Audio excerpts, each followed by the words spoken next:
so not that one, the one we did on mirroring and matching. Yes. The second one. Yeah. What'd you guys do? Tell me about some experience. I showed it to my wife and reviewed it, and we tried to do the same line of questions, and she just maintained direct eye contact with me. Okay. And didn't blink. Yeah. And didn't look anywhere. Yeah. And answered all the questions straightforward, and I decided that she's going to murder me in my That's great. Yeah. That's great. But she was aware of what was happening. Yes. Okay. And it's like she was meta aware to the point where she was afraid to look at any direction. Yeah. So it's like she just locked That in. happens a lot too. And unfortunately, sometimes this works better if the person you're interviewing isn't aware of what you're doing. So a lot of times whenever I first start telling people about what this is, I'll say, let me demonstrate, and I'll get an unsuspecting victim. And I'll just say, hey, could you come here for a minute? I'd like to demonstrate something to these guys. And then I'll ask them, what color shirt were you wearing yesterday? Oh, you can just see them go straight up. And then everybody will start laughing, and the person's like, what? And it's like, yeah, he just told us you were going to do that, and then you did exactly what he said.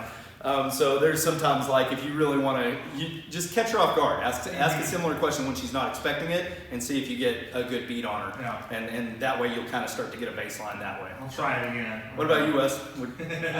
Well, a couple different things. So, a colleague of ours, Devin, he was a willing participant. Okay. So I was working with him, trying to understand some things of just his tics, where his thoughts and things come from. So that's pretty cool. And then another colleague, his name's Chris, also a very willing participant. So, He was very pumped. Oh, Chris was very pumped too. Yeah. He enjoy it? Yeah. Awesome. Very cool. Well, apparently he had studied it probably 2 decades ago or so. Oh, yeah. So he's excited because he thinks there's a huge opportunity for us with being more aware, hyper aware with some of that stuff. Very cool. Awesome. The mirroring and matching thing though, so last week I was at a customer site and we had several meetings and mostly informal stuff. Sure. But I was trying to be more cognizant of how they were posturing towards me to match the posturing. Understanding one of the guys' name, his name is Mike. He's their maintenance manager. He was very much the kinesthetic learner because it was almost exactly what you talked about. It was, man, let's just touch base tomorrow. Reach out if you have any problems, things of that nature.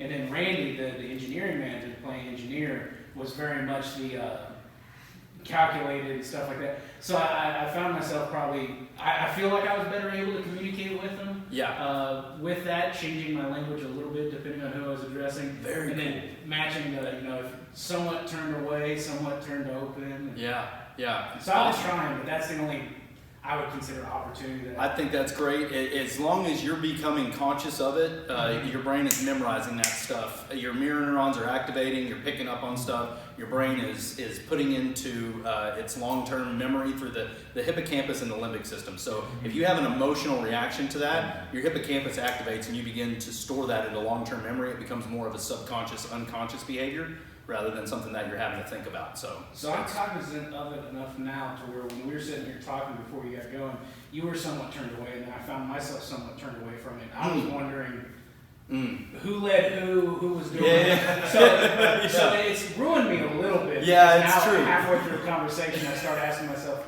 how did I get to here? Because I know I started here. Yeah, no, it does. It makes you very conscious of what's happening, and I enjoy it a lot. That I'm the type of person. I'm an auditory and digital internal dialogue thinker. So I quite often will not make eye contact, and a lot of people will think that I'm being evasive or that I'm trying to avoid them, and it's because if I'm really thinking and not trying to put on airs or not trying to do any technique, chances are I will not make eye contact and I won't be very face on. I'll be kind of talking aloofly, just kind of staring off and just talking. But that's just because I'm having a conversation inside of my own head while I'm conversing with the other person. Yes, Edward. I almost got triggered a couple of days ago off of something. Oh, wow. I have an email from a colleague. Okay. She was mentioning some grammatical errors. To you? To me. About what you wrote? I read a lot of business emails. Okay. And I'm connecting with powerful people. Sure. This one guy that a screenwriter friend connected with a guy from New York, and he in turn connected with the guy who's a film producer with offices in both New York and LA. Okay. And I haven't been careful when enough between why you are and why you possibly are and Sure. stuff like this. Sure. And I got this email, and it hit me the wrong way because we just finished a slate with this guy who owed me a video, and I could pick up when this guy had this attitude of contempt. He owed me 2 videos. Okay. And he was being like resentful, passive aggressive type, and I was picking up on it he let someone film over the previous slate that I did perfectly. And that was his screw up, and he said, well, you'll do it better this next time. And I'm kind of thinking, wait a second, dude. I did it great. It was fine. Yeah. You just were not irresponsible. You just don't want to own your mistake. Sure. So you shoved it back on me. Mhm. It was going rough until a friend of mine showed up who was named Laziz, who's a really good guy. You might know him. Laziz, yeah. Yeah. And Laziz just stood to the side of the camera, and I just pitched my slate about who I am as a human being to Laziz. Yeah. And then it was great. Yeah. And then Absolutely. because that gave me a real human being instead of looking at a pillow. He's a cool guy. He's a great guy. Yeah. And a pillow and a videographer with an attitude behind the camera. Right. Which wasn't helping. Sure. But it was cool that I recognized and bounced it before I didn't think rash. I started to write an email and I really felt blistered and down the road when I got money, I'd like to get these landmines out of my head. Sure. Because my mother was kind of a grammar Nazi. Right. Growing up. Yeah. Well, and here's just a free tip, whether you need it or not. If you guys ever want help and assistance with that, Grammarly is a fantastic program that automatically catches a lot of that stuff. It does a better job than Microsoft Word does. Okay. It does a better job than WordPress does online. Grammarly. It works really well for anybody that just wants a double check on any of your emails. But okay, so I'm really glad that you guys have been able to implement some of this stuff. I think it's really cool. Continue working on it. You'll just get better and better. And all it's going to do is improve your social skills. It's going to improve the way that people feel about you, your bonding, your rapport with others, and your communication. They're just going to feel like that you really get them. And that's what's most important. This evening, we're moving into, it's week 4 of 5. Your phone's not recording. I didn't know if you. Oh, thank you. Appreciate that. Yep. Oh, yeah, it is. It is? Yeah, it is. Yeah, I'm sorry. No. Hey, I just saw the white circle. So my dad always said, and he was a carpenter. He always said, "Measure twice, cut once." So I appreciate that. So this evening is 4 of 5. So what we've been learning is basically introduction to neuro-linguistic programming for the purpose of improving your closing rates. So it's all been about sales. Okay. So the first week we learned about pre-framing. You guys remember what pre-framing was? Let's go through that really quickly. What's the purpose of pre-framing and what's the most important aspect of any of these techniques? What do you have to do first and foremost? Let go of the negative, unworkable frame. That's an excellent way to look at it. And so what are you grabbing onto? If you're letting go of a negative framework, what are you trying to generate? You're reaching out for the positive options. That's right, yes. Reaching out to a positive frame. So positive outcome. Before you can, yes, a positive outcome. So before you can use any of these techniques, the first thing you have to do in your mind is set up a well-formed outcome. Do you guys remember what model we ran that through? So good. I feel like I'm going to remember it as like past or something like that. Okay, good. So it's 4 letters. It starts with a P. It's pure. Pure. We want a pure outcome. So yeah, so it's pure. So the P stands for what? Positively stated. Okay, it's positively stated. What does positively stated mean? Given the choice between saying something is versus saying something isn't something, saying something is something would be. Love that. Yeah. Love that. That's very good. I'm going to elaborate on that because some people may not have been able to connect that. I know exactly what you're saying. So if I were to say, don't imagine a black cat running across the floor, what happens to your brain? You think of a black cat. You think of a black cat, right? So what we want to do is we want to create what we do want, not restate what we don't want. Yeah. So positively stated, not what we don't want, state what it is you do want, right? Then the second aspect of a well-formed outcome is the U. What's the U stand for? I feel like I'm letting you down here. That's okay. That's why we recap. And the more we do this, the more it makes a copy in your brain. So it's under your control. Under your control. under your control. How many of you guys like it whenever somebody tries to control your behavior? Hate that. You hate that, right? So why in the world would you try to create a well-formed outcome where you're controlling somebody else's behavior? No. Good reason. We make sure that whatever outcome that we want, we only focus on making a positively stated outcome that's under our control. Okay? All I'm concerned with is what I can control. What factors do I have in my power? Okay? The third thing, R. What is the R in the pure model? Isn't it realistic? Realistic, and I always underline the real in realistic. Okay? Because realistic more applies to the fourth thing, the E, where ecologically balanced. Yeah. So, but the R, we want it to be real because a lot of times whenever people think that they're creating a positively stated, under their control, realistic outcome, they're not really creating what needs to be there for a real outcome, okay? Let me ask you something, Daniel. What type of vehicle do you drive? I drive a Chevy Equinox. You drive a Chevy Equinox. Edward, what color is his Chevy Equinox? I have no idea. You don't know, do you? but you know that it's a real vehicle, right? Yes. But you don't know what it looks like. Yes. Right. Not So what do we need for something to be real? Details? Probably. Details. We gotta have visuals. What does it look like? I wanna know, what does this outcome look like? I want it real. What are the visuals? I want it vivid and clear. I want you to be in it. I want you to see it from your perspective. I want you to know what it looks like. Okay? Also, do you know what your vehicle sounds like? Yes. It has a real sound. Yes. You know what the horn sounds like. You know what the radio sounds like whenever you first turn it on. You know what the car says to you when you first start it up. That's real. So it's got real aspects to it. You know the audio sounds that are involved with that thing. It's real to you. It's not an imaginary car, it's a real car. Okay? How does that car make you feel whenever you drive it? When I first started up, like it's going to explode. But Okay. after it goes for a minute. But after it goes for a minute, it's fine. Is it comfortable riding? Yes. Are you happy? Does it make you feel like it's dependable? Yeah. Ish. so then, but those are real feelings. Yes. That you have real feelings associated with that vehicle.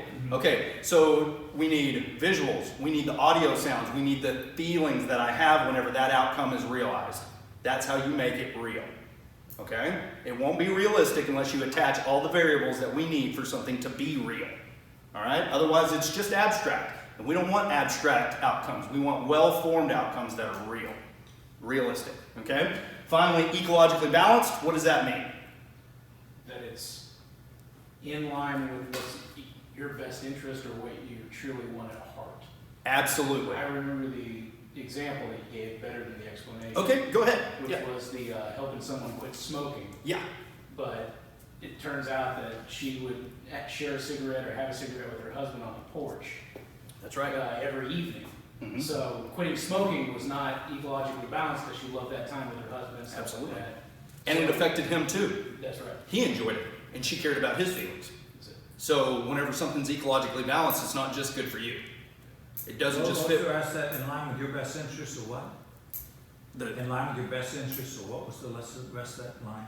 The ecologically balanced? Yeah. What's in line with your best interest and what can you actually connect with that you'll be happy with that outcome?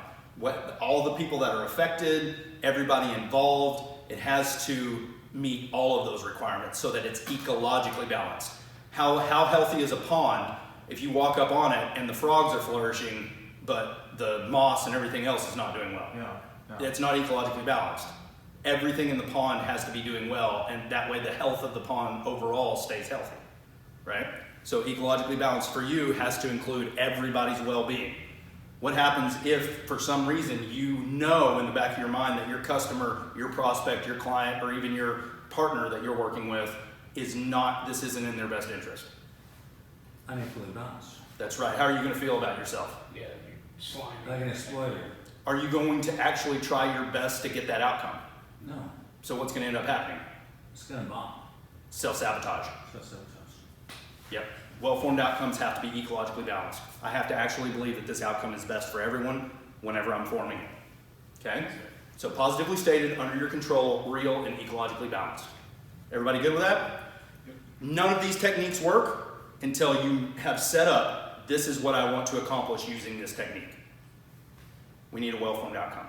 So whenever we're learning tonight the Socratic sales method, you have to get in your mind, how would I use this? What would I want to accomplish utilizing this tool? Okay? And remember, questions are the answer.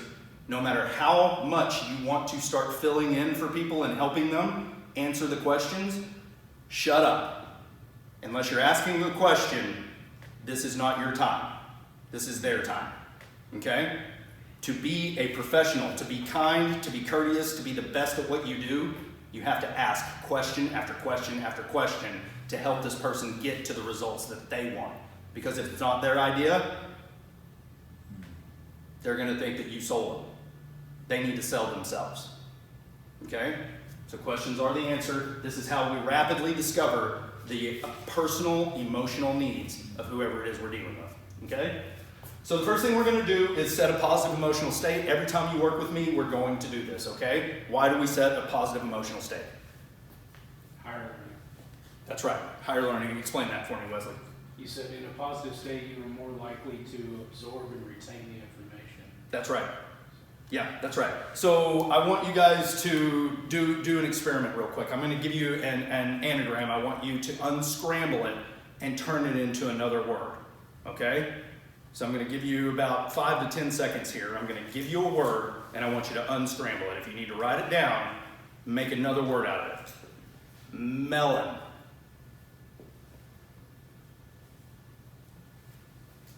I got it. Raise your hand when you got it. Okay. Now I want you to do another one. Whirl. Whirl.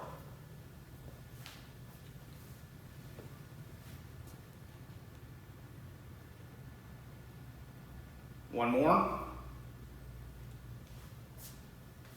Cinerama. Cinerama.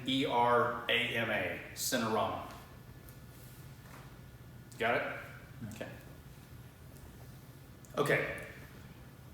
Now, I'm sorry if you felt like I wasted your time. The second anagram cannot be unscrambled. I never even moved to the third one. Okay. I'm staring at the same one. Thank you, Wesley. What you just demonstrated is what I wanted to demonstrate. Okay. Okay, there's a psychology professor from Penn State who does this with half of her students on the right-hand side get the anagrams that can't be solved, and half of her students on the left-hand side get anagrams that can be solved. When everybody gets to the third anagram, it's Cinerama, which was? American. Okay? And most of the time, the ones on the left-hand side of the room with the anagrams that could be solved get Cinerama and are able to unscramble it to American, and those on the right-hand side have now gotten into a state, emotionally and mentally, of what's called learned helplessness. They feel like, I'm no good at this. I'm not good at this. I can't do it. Why even try? So by setting a positive emotional state before you try to learn something new, you connect with the fact that you can accomplish something. You are good at something. Okay? So I want everybody right now to recall a time in your life or imagine a time whenever that you accomplished or achieved something great. It can be anything. It can be a time whenever you wrote a perfect essay, whenever you graduated from college. It can be whenever you ran the distance that you wanted to run and the time you wanted to run it. It can be the time that you got your kids the gift that they wanted on Christmas morning and the look in their eyes. Whatever it is, I want you to set that emotional state right now and connect with it and remember what it felt like. And just now think about that and how that felt. And I want you to ask yourself on a scale from 1 to 10, 1 being I don't feel that at all, and 10 being I'm absolutely in that moment. Where are you at? I feel like I'm at 9 or 10. 9 or 10, perfect. Where do we feel, Wesley? This one's always been tough. It's tough, right? I'm always, I don't feel like I have a strong emotional attachment to things in the past. I feel Is there anything that ever made you feel fantastic? Yeah, absolutely. There are, but I mean, trying to rank it or anything like that. That's okay. Give me that moment. There's several times. There's conversations with my dad where he's made me feel, like $1 million. There's sporting events. Which one? Like Which conversation pops into your head whenever you consider one where we're just talking about where I'm going after high school and stuff like that. Okay. Just, was he proud of you? Exactly. What'd you see on his face that made you feel that? Honestly, I don't remember seeing anything on his face. I just heard the words. Right? Oh, he said, "I'm proud of you." Yeah. Okay, great. So whenever you hear that, "I'm proud of you," Wesley. Yeah. Does that do it for you? That's it. So now on a scale from 1 to 10, after really examining that and stepping back in that moment, It's still about the same to me. About the same. That's Okay. it. But I mean, that little microcosm, of my dad. I mean, that could be true for so many different people. So sure. my wife and I, we did the whole love language thing. Right? And yeah. my love language is words of affirmation. Sure. So if I get that from anyone, like it's about the same feeling. Like Yeah. it's really good. Does it make you kind of feel alive? Yeah, it Okay. makes you feel good, but it's Sure. also fleeting. It is fleeting. So I have So to try to hold on keep to it and try to increase it and see if you can do that, because anytime you can do that and step more into that, your brain is releasing all those chemicals that make you feel that and give you that positive energy, and so that you'll be able to learn that next thing. Okay? What about you, Dana? Same thing, and I had said it the last time too, which Yeah. was pretty similar comment. I have a hard time thinking of it in that way or connecting to Sure. it at the end. Let's step into a moment though, yeah. real quick, and kind of Yeah. play it out. Well, and it's the same thing as like the ones that the feelings that I think that like I have a larger emotional attachment to, like they're not positive. I just don't know that like they're relevant to what we're saying. Like I have twin boys. Finding out that we were having twins, like Yeah. I can remember feeling that, and it Yeah. was really like good and overwhelming and all those. How'd you things. hear it? Where were you at? We were at the doctor's office. My wife had really terrible morning sickness, and the doctor came in and said, "Well, now we know why you've been feeling so bad because you have 2 of them in there." And Which so, hospital? Where were you at? Which doctor? OU Medical in Oklahoma City. It was right before we moved back up here. Okay. And I don't remember who that person's name was. Yeah. What did he look like? Was he wearing like a regular lab coat and all that? No. Sure. Sure. Not really sure. Not really sure. Okay, that's all right. Yeah. So obviously you two gentlemen are more auditory because you both talked about what you heard. Mm-hmm. Okay. So that's a lot about it. Edward, whenever you were thinking about it, what came to your Well, mind? I'm several things that coming to mind now. I Yeah. mean, the first thing was my dad, and I think he told you about this when I shared the final monologue from Black Hawk Speaks with him Yeah. years ago, and he had his eyes closed. My dad grew up in South Dakota, and as a little kid, I saw a great killed by Indians, and my reference for Indians was like Gilchrist, Robert, and all the great side, the upside Indians. Sure. But his wasn't. But I shared this monologue from Black Elk, and he opened his eyes, and his eyes were just filled with tears because I took him into a side of the Native American experience that he never even considered. Yeah. Sure. You know, So and I thought, well, you saw him open his eyes. They were filled with tears. You took him there in that experience, and I took him into a whole new perception of the whole peoples, Sure. or Yeah. a whole mass of So the way Edward connected with that was a little more visual and feeling oriented. Did you notice the difference there? It's pretty cool. And it's cool to know what it does it for you, so that you can recall that anytime you need it, right? And another one came up, which was I got dissed by this teacher who was kind of a dullard. Mm-hmm. But years ago, I was taking an audio production course at TU, and we were supposed to do a PSA, and it was for the National Illinois Switchboard, and I married that with She's Leaving Home by the Beatles. Oh, nice. And these friends of mine were like, "Wow, that's great," but this teacher was just like a real knothead, and he was like real dismissive of it, Oh, unfortunately. but your friends thought it was great. Then my friends thought it was great, and it worked perfectly because She's Leaving Home is all about a runaway teenager. So you were proud of yourself, and that's what Yeah, mattered. I was proud. I mean, my own pride almost got shot down by the negativity of this. But it teacher, didn't. unfortunately. But it didn't now. But it didn't. I mean, Yeah, I'd like that's to- awesome. I'm That's gonna have great. to get the dialogue back from a friend who was in the same class and maybe Yeah. reproduce it. Yeah, that'd be cool, man. Well, good. So I want you guys to go from that state, okay? Mentally, just set that emotion. Make sure that you remember that you're good at things. People have been proud of you. You've accomplished things in your life have made you feel like that you are worth it. So we'll go from that state and we'll move into the Socratic method.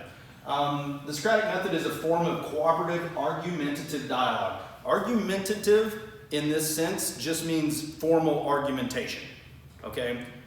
Formal argumentation is not something that is meant to be mean. It's not aggressive. It just means that you are presented with a hypothesis or an idea and you challenge it to get to truth. Okay? That's what argumentative means in this application. Argumentative dialogue between individuals based on asking and answering questions to stimulate critical thinking and to draw out ideas and underlying presuppositions. Do you guys know what presuppositions are? basically that you are assuming something ahead of time without having necessarily. Absolutely, any background. absolutely. So a presupposition is a thing tacitly assumed beforehand at the beginning of a line of argument or course of action. Okay? Here, Biases. these are biases. Yeah, these are things that are already pre-set up. Whether we know about them, what's that? Prejudices. Sometimes they can be prejudices. Yeah, so here's a list, and if you guys want to write these down, these are some basic presuppositions that people come to the table with all the time. Beliefs, assumptions, generalizations. All men do this, all women do that. Absolutes. You never take out the trash. It's an absolutist statement. Tribes. We're all Packers fans in my family. If you're not a Packers fan, then you can go to hell. You know, tribes. We have tribes. Associations. We associate things. Oh man, I had a supervisor that wore a chain just like that. That association. It's a presupposition. I'm already linking that person up. Consequences. Things that are definitely going to go wrong. They're going to happen. If I don't do X, Y will happen. Consequences. It's a presupposition. Okay? And presumptions. Things that we just presume. All right?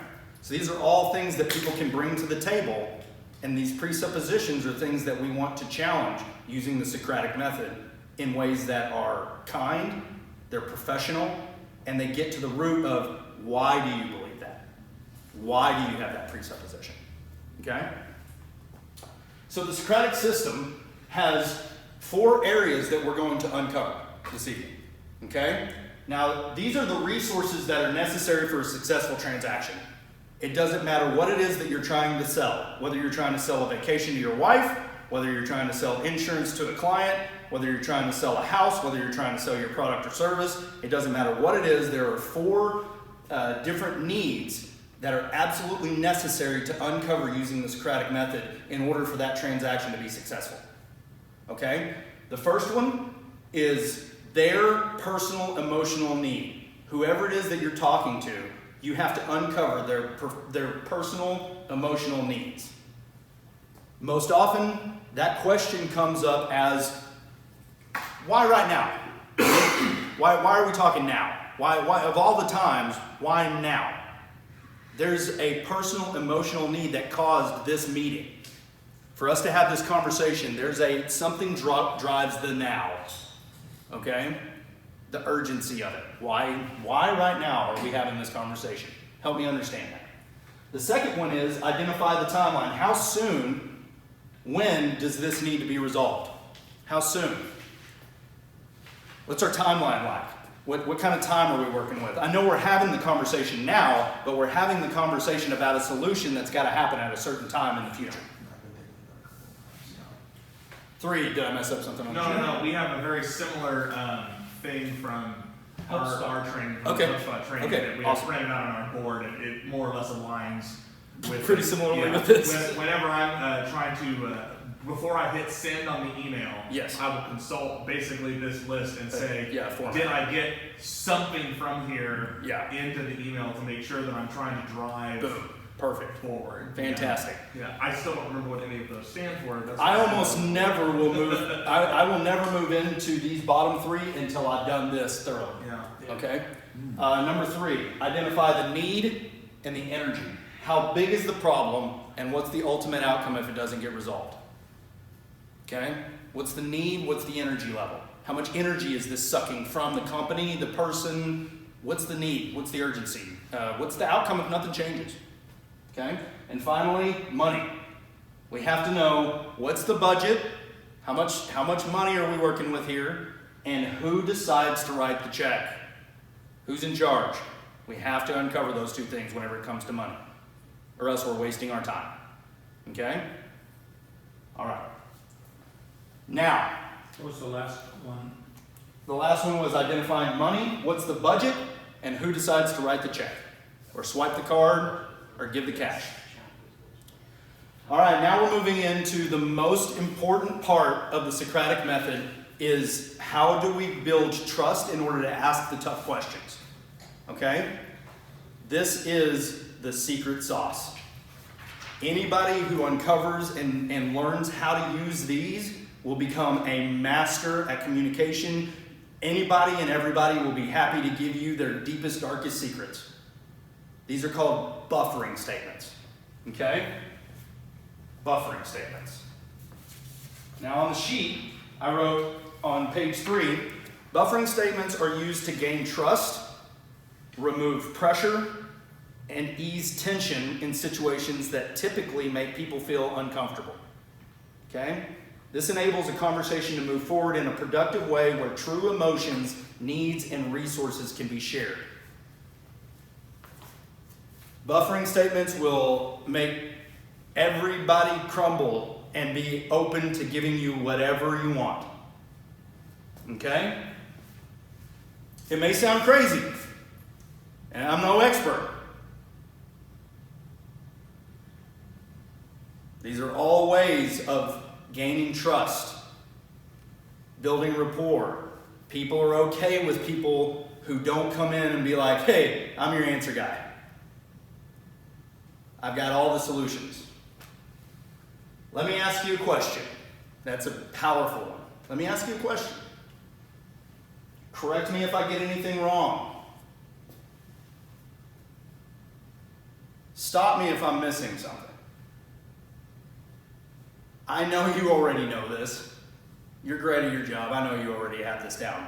But, and all this ellipses, they're almost always going to be followed with a but. This may sound crazy, but, you know, I could be wrong, but correct me if I get anything wrong, but I'm sure you've already done X, but as you're already well aware, I can tell that you know this, but I'm going to go ahead and ask it anyway. You'll have to help me understand here, because I'm not, I don't know everything about what you do. So you'll have to help me understand here. And you know more about this than I do. But if you use these buffering statements before you ask a tough question, people's defenses almost drop immediately. This is going to sound like a crazy question. But let me ask you. You know, ask a lady. This is going to sound like a crazy question, but I just got to know. How old are you? It'll work. they will all of a sudden be like, so that's not a crazy question. I do use some of these, again, in email, because most of our stuff ends up being written or over the phone. Sure. I don't know that I use them as question framers, though. It tends to be more of like me framing it as trying to build trust and like making sure that they feel like I'm not thinking they're dumb or whatever. But it's so like, for example, I'll say something like, as you're well aware, we are the world experts in this industry, and you should trust what we do. In so many words. Is that still following the same intent, or if I kind of it kind of is, but it's almost going back and instead, because what we're trying to do is make them the experts. As I'm sure you're well aware, you've already done your research. You kind of know that we're pretty highly ranked and stuff. But why exactly would you be so interested in working with us other than that? Yeah, something along those lines. As you know. That as you no doubt know. Yeah, as you no doubt already know. Something like that. Is that okay? Yeah, absolutely. But we want to put them. The whole point of these buffering statements is to put them back in the driver's seat, make them the expert. I'm sure you already know, but you know more about this than I do. Yeah, because I always reframe it as they're the experts at their site and their equipment and what they need, and I'm just coming in and saying, hey, we know a lot about this particular area, and you obviously seem like you know your stuff, and sure, we fit it together, and like that's where I try to drive it. Sure, absolutely. Yeah, I didn't know if the way that you're phrasing it and talking about it, I feel like I'm probably like 2 steps forward, 1 step back Yeah. in the way that I'm using it. Yeah, maybe not, but we'll get into some more of that whenever we're getting into uncovering like the timeline, the energy, how much is this, how urgent is this, and then finally the money situation. Whereas these often work best when identifying personal emotional needs first, and then we refer back to what we uncover during this process. So once we get down to people's personal emotional needs, then we're able to utilize those personal emotional needs that they have given us freely to tie back to how urgent the timeline is, how urgent it gets accomplished, and how can I expect to get paid, what's the money like, what's the budget like, and things of that nature. So you're gonna be more trusted, you're gonna be the expert because you know the right questions to ask.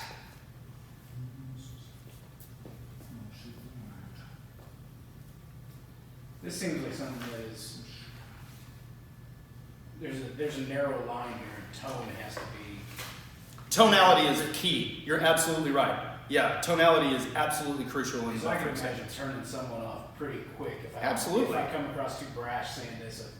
I could be wrong. Yeah, I'm fairly certain you're screwing up here. yeah, You got to be careful against word choices. yeah. So I normally use the "I could be wrong" whenever I'm calling something as it is. Yeah. Like if I know that they're hesitant on something, normally whenever it's not the takeaway. This isn't a sales tactic. This is really getting them to tell me what's going on. Yeah. So if we get down to it and it seems like we should be close to closing the sale, but there's some hesitancy, I'll just call it and say, I could be wrong here, and please set me straight if I'm wrong. Yeah. But it seems like maybe this isn't as big a deal to you as maybe solving this right now may not be a huge issue for you. Am I wrong about that? Yeah.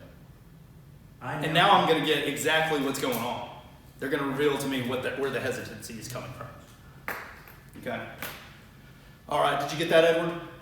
And I can share this with you. Okay. Yeah, I can send you the I power. totally nailed a writing assignment a few years ago with a guy from Dallas who's like he's got a very high-tech company. Mm-hmm. So I was just straight up vulnerable and honest. I just said, look, this guy's the CEO of this company that does all this high-tech stuff. I said, look, Yeah. I just said, Josh, I don't begin to know exactly what you're doing here, but I'll be more than happy to help you write a good video. Yeah.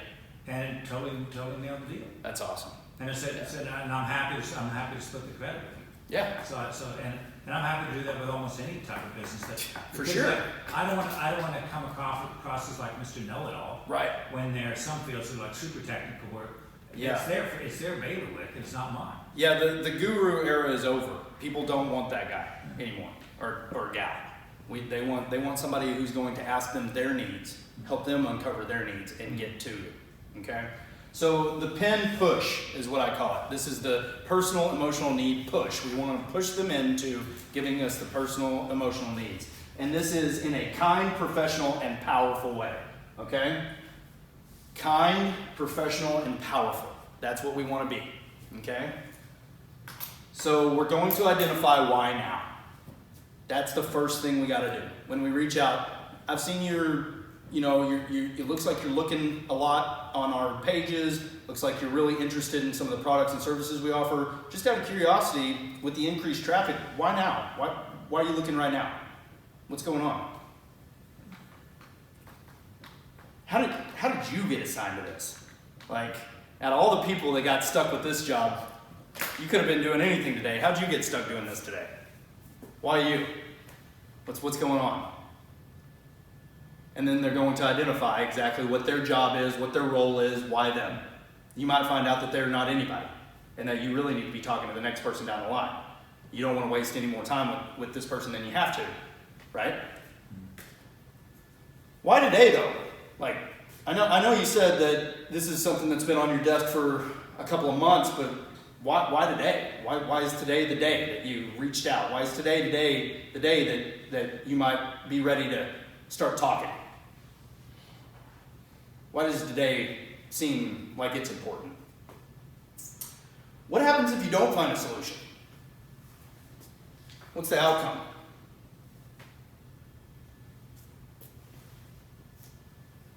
What do you think somebody's going to say? It's one of the answers that you get. They might get canned. I mean, if they're super important. Yeah, I might get fired. My life's on I mean, the job's on the line here. You think they'll find somebody else that can find a solution? You think they'll let you go? Well, I mean, listen, you were, I don't want to be reductive or anything here, but you were looking for a job when you found this one. Is that really the worst thing in the world for you? Why is that bad?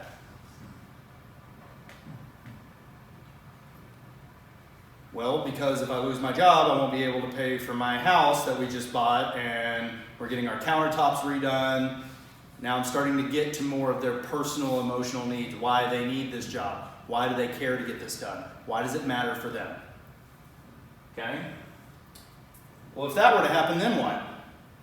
If you were to lose your job, then what? What do you got, 6 months of savings? Look for another job, find something you really want, it's not so high pressure? No. 6 months of savings? Who has 6 months of savings? Right? Now they're starting to connect with why this is imperative, why we need a solution. Why does this have to happen now? Their personal emotional needs first. Well, how does that make you feel? I mean, whenever you think about that being the ultimate outcome. How does that make you feel? Now we connect with the emotion that they want to run away from. They don't want that emotion. Whatever they're giving you now, they're moving away from that. Whatever it is that they want, they don't want that. Okay? So then we find the opposite thing and connect our product or our solution to it later on if it works. Whatever that opposite emotion is. That security, that sense of stability, whatever it is that they need that's not this negative emotion that they're running from. That's what we want to connect with on the other side. Okay? So, is this for you something that has to happen now, then? I mean, you're saying that if you don't find a solution, it's going to result in loss of employment, maybe not be able to do your countertops, not lose your home. So is this, I mean, or is this something you've got to get done now? Like right now? Well, let me ask you a crazy question. What would you be doing if this were resolved? What would you have been doing today if this problem were already solved? What could you be doing with this free time, this extra time? Be handling the products, the jobs and the projects that you really want to be doing, the things you really want to be working on instead of this thing.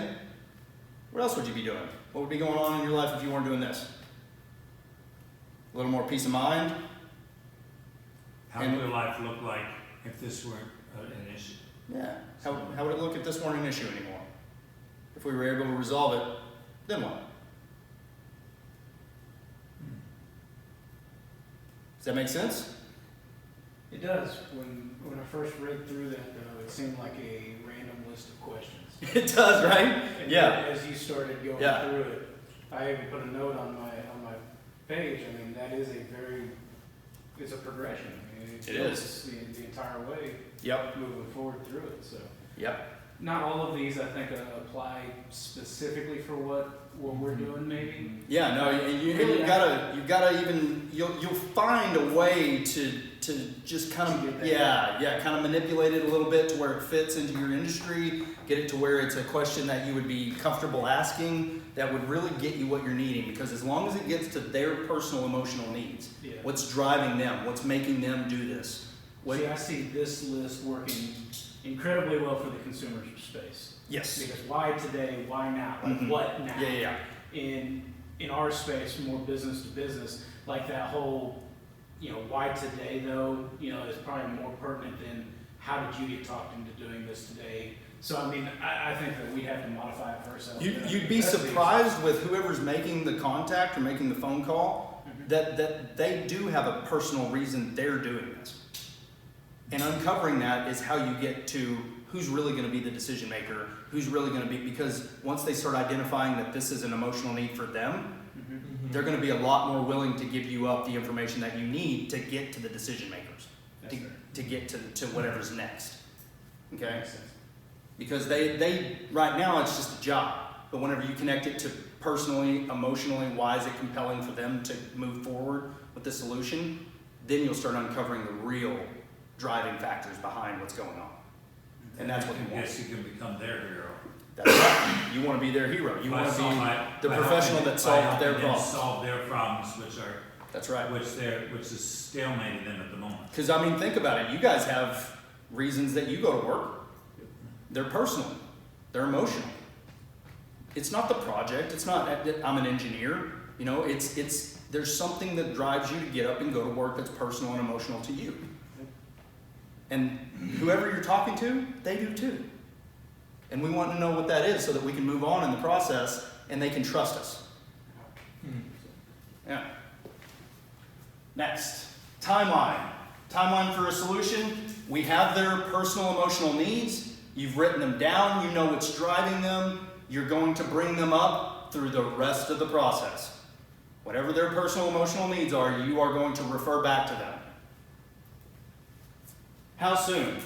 Okay, so I know you said that if you don't get something done, you know, relatively soon, that you know, I mean, eventually you could be unemployed, looking for a job. You said that might be a big deal for you. So, I mean, if we had to, you know, if we had to really tack it down, how soon do we need to start implementing a solution? Like, when do we need to have somebody doing something?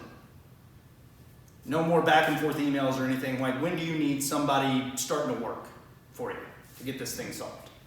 What's the timeline? 3 months, 6 months, 9 months? How soon does this have to happen? Well, once I get the solutions together and I've got a package together and if it's the budget, then I've got to submit it to the board. The board's got to vote on it. It may not be 90 days until we can even have a decision because the board doesn't meet but once a month. And okay, so 90 days out. What's the deadline for completion? Like, if we can't start for 90 days, when does it have to be totally done? We have to have the project completely and installed to where we make sure that you're not getting fired because you didn't get your job done. I want to make sure that I help you stay in that house, get the cabinets and everything that it was you wanted, the countertops.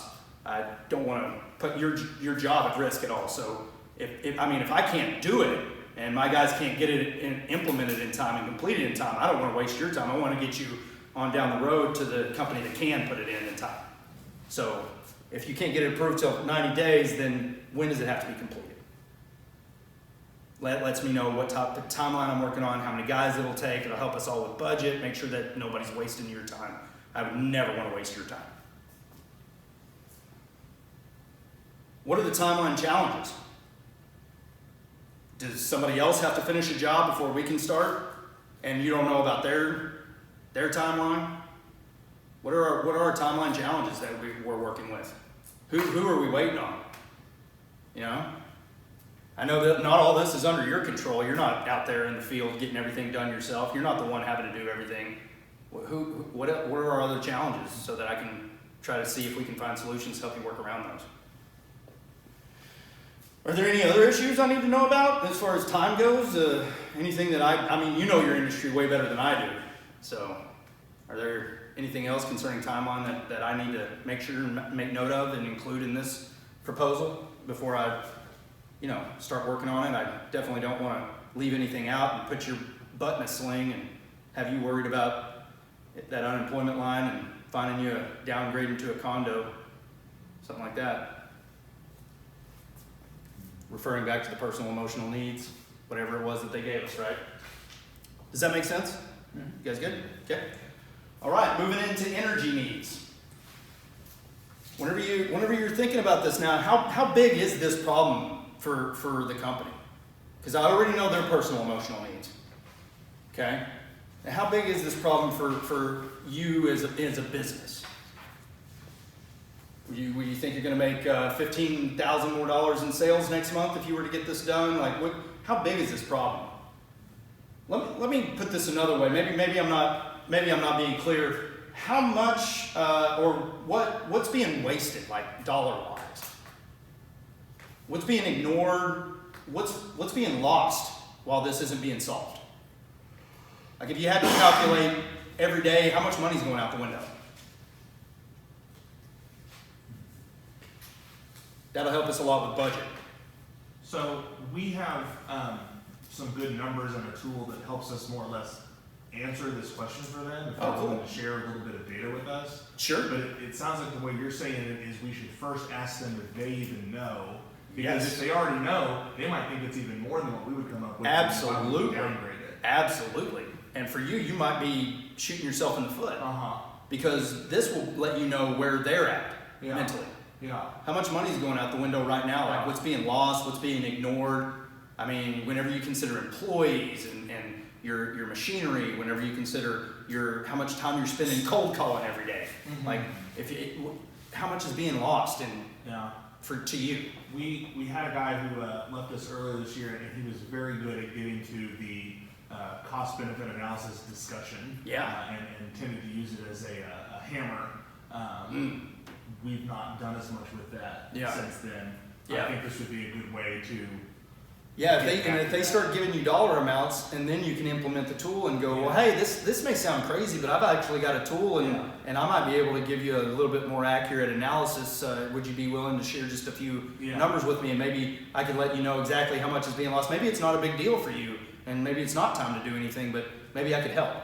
If they can't, if they already know, then it's like, well, great. Then the urgency should be with you because we agree that you're wasting that much. So let's do this today. And then the next question is, okay, well, what could that money be going toward? What could those resources be going toward if we were able to fix that? Like, what would you use that for? Do you think? But like bonus maybe at the end of the year for your department?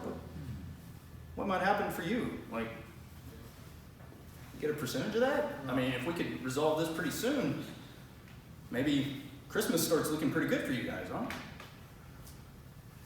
How much is this affecting you overall? Like, are you losing sleep? Are you pretty frustrated with this issue? What really is this as far as your energy level? Like, how much time are you spending on this every day? And then you could even go back to, well, what would you be doing with that resource, of time and energy that you're wasting on this frustration and the loss of sleep and wanting to know what you're going to do about this. And this one's, I highlighted it because it's kind of almost like a closer. It closes right in the middle of trying to find out the energy needs. If there were only 3 things I could fix for you right this second, what would they be? I'm not saying I can, but if I were a genie and you could just rub that lamp and I could just solve 3 problems for you, what would those be? And I'm not saying I can, but just, if you had it perfect and we were the perfect solution, what 3 things just right now, what would we solve for you? They're going to give you their 3 top priorities and what they need to hear in the proposal. So, and what would you be doing every day with your time if this were solved then? If I were able to do those 3 things, what would you be doing? Hitting the golf course?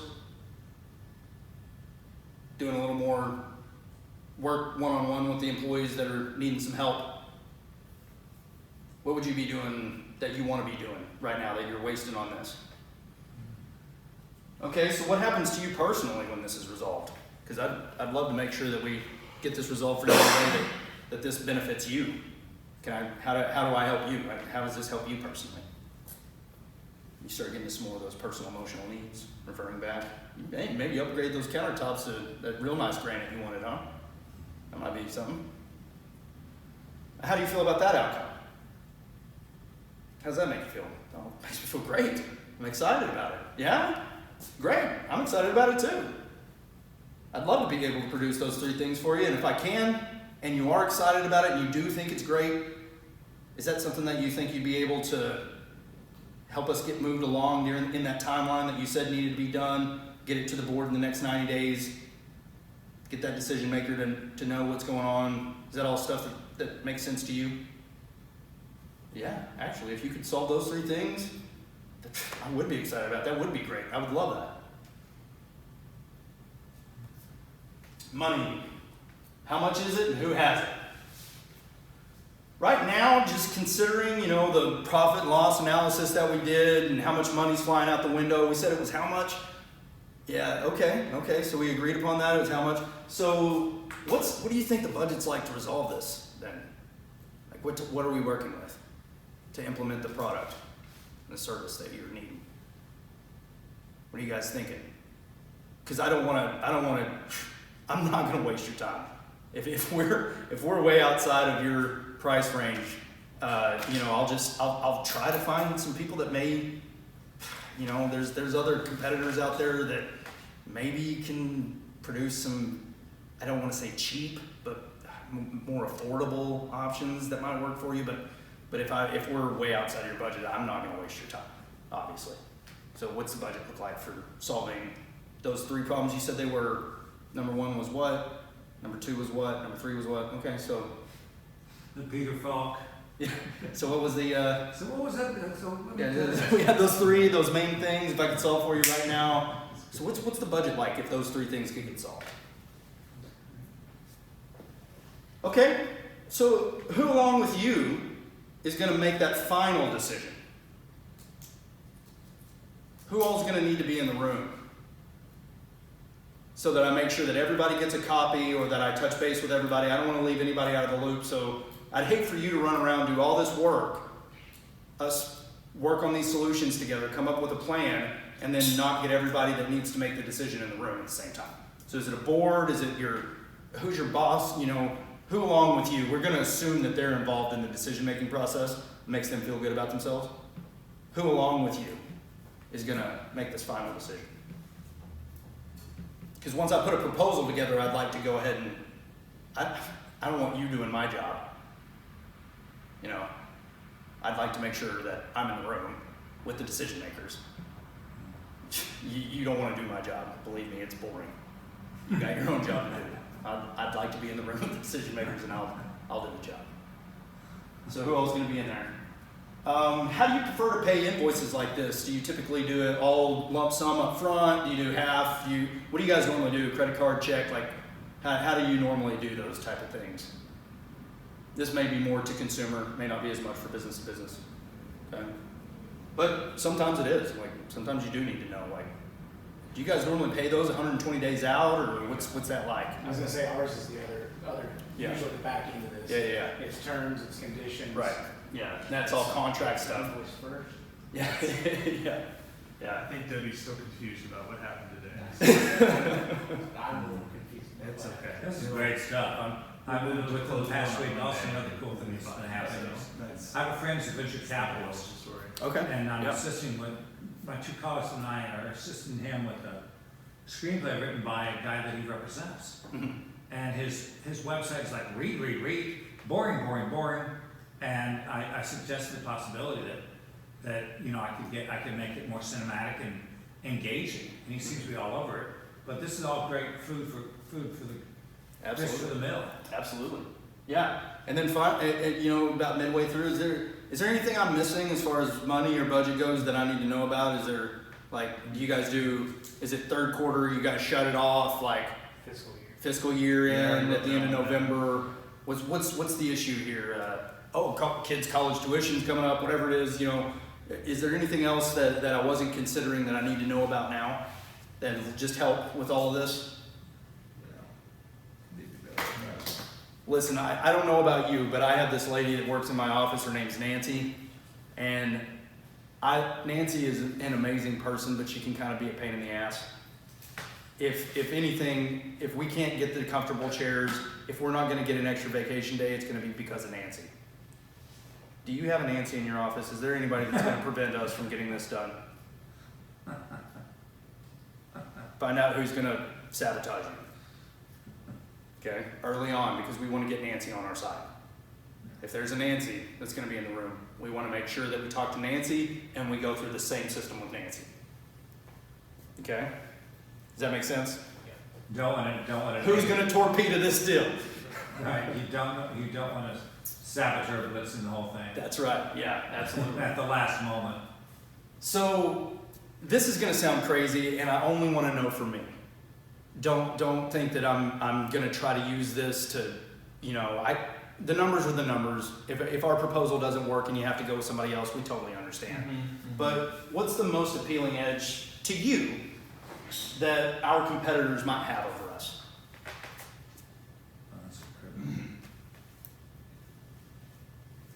Right now, what's maybe making you lean more towards our competitors? I just got to know for me, because hey, maybe I want to job with them. If they have that sweet a deal, listen. Right? Mm-hmm. Now it's going to let you know what might torpedo the deal that you're not offering. Something that they've been hiding, been keeping back, and hadn't let you know about yet. And I guess even if you think you have it in the bag, you still ask. Absolutely. Just to Even make if you sure. think you got it in the bag, this absolutely you want to make sure that you ask this question. Because it will let you know whether you lost it on budget, whether you lost it on timeline, it'll let you know. They'll let you know what it was. Especially because you've done all this effort to build all this trust, you've asked all these questions, you've put them in the seat of the expert, you're not telling them what they need to know, you're asking them what you need to know time and time again. So, takeaways. What'd you guys learn? The main thing for me is applying what you've covered here to what I think of my stereotypical like script or email or like walkthrough of trying to go from don't know anything about this person to having some sort of deal where business is going to be done. It's some very like specific steps, specifically related to money and timeline, to better include and bring up where I kind of assume that I know what it is and what it's going to be. But bringing it to the forefront of the conversation probably would make a more lasting impression. Positive or negative. Because honestly, absolutely. like, if it's negative and we decide there's nowhere to go, You haven't wasted your time now. Yeah, absolutely. How many times and hours have you wasted with I'll think it over, sitting on the table? I mean, Or let me pursuing get back possible. to you, or I'll get back to you. or- I'll have to think about it. That's not. Yeah. And in week 5, we'll actually talk about mutually agreed upon agendas and outcomes where we, from the get-go, we set up that we both agree on how this is going to go, and neither one of us are going to leave think it over on the table. Is this normally on Thursdays? Yes. Okay. Yeah. That's a better night for me. Yeah. Okay, so how can you apply this right now? This is during conversations that I'm having, when I'm at a customer site.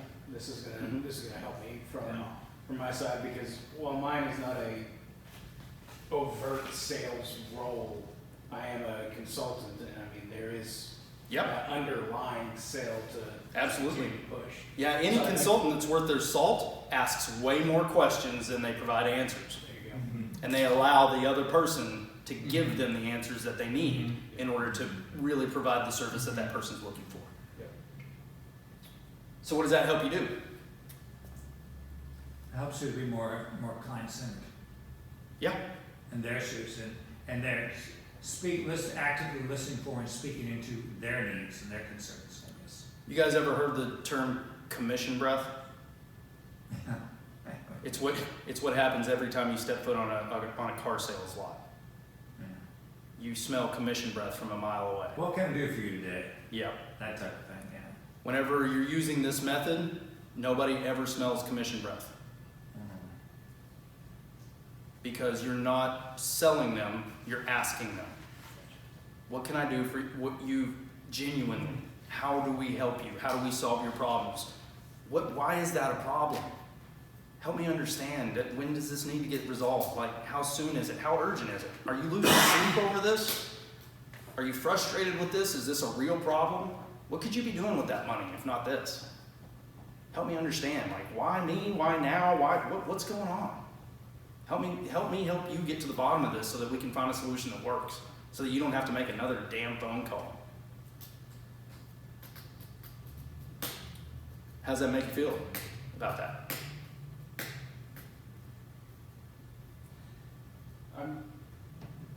I'm looking forward to using it. So there's a level of excitement. There's also a level of confirmation. So like we talked about earlier, we've gone through some sales training, just online sales training, and this mirrors with it very, very well. I mean, it matches up very well. Cool. So I guess to me, it speaks to the confirmation that at least we're moving in the right path, or at least there's a couple data sets here that are pointing to the same outcome. Right. Well, good. Well, I'm glad to hear that, because obviously I don't know your sales training, Right. so it's great. we have a slide that talks about how data can be accurate or precise, where accurate is close to the bullseye and precise is grouped relatively the same. Yeah. And so when we hear the same stuff from a bunch of different sources, we feel like we're both. Yeah. We're close to the mark, and we're pretty tight. Right. So, Yeah. I And agree. one of the things is that I like to bring are things like the Socratic method that help you analyze and look at what resources you need, different things like that. And I provide a bit of anecdote, but I try to leave out anecdote as much as possible and just let you analyze what would this do to you. Mm-hmm. If you were on the other end of this, would this work for you? If somebody were to do that to you in a similar situation, how would that make you feel?